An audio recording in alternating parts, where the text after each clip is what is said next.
L'association à la découverte du Japon consiste à transmettre la culture japonaise et vivre un moment d'évasion culturelle ensemble.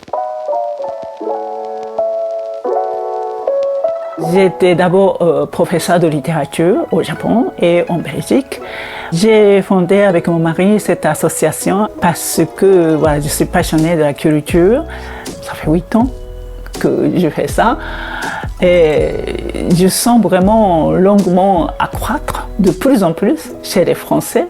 J'organise 2 fois par mois l'atelier thématique. Ce mois-ci, c'est l'éventail.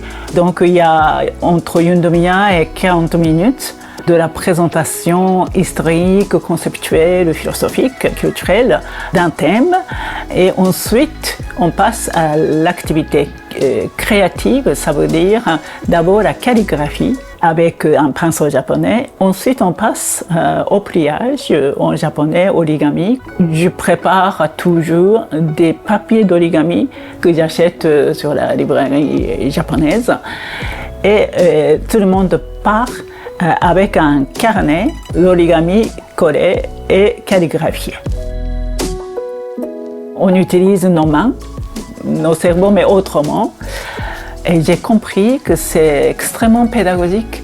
Et il y a même des personnes âgées de 70 ans, 80 ans, ils deviennent d'un coup comme un enfant.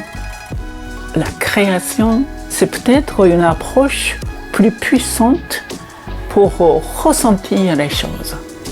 Ça dépasse les mots. Pendant 1h30, j'entends pas un seul mot. Ils sont concentrés.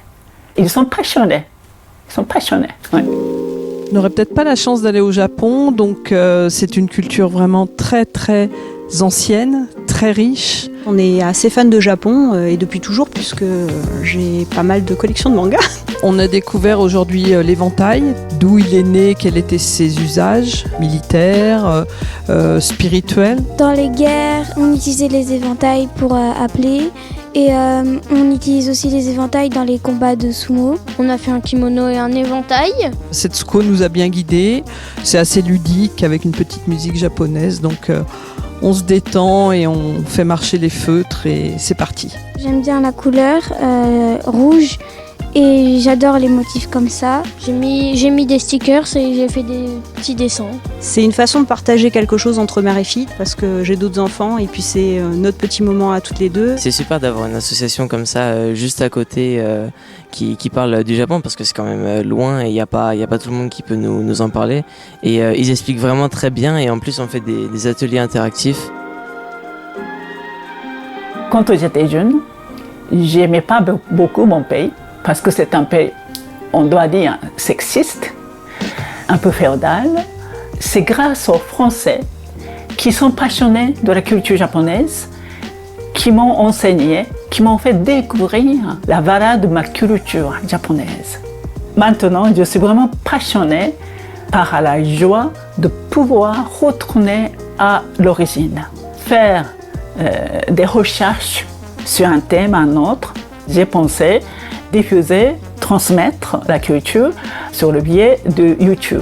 Peut-être dans l'avenir un podcast.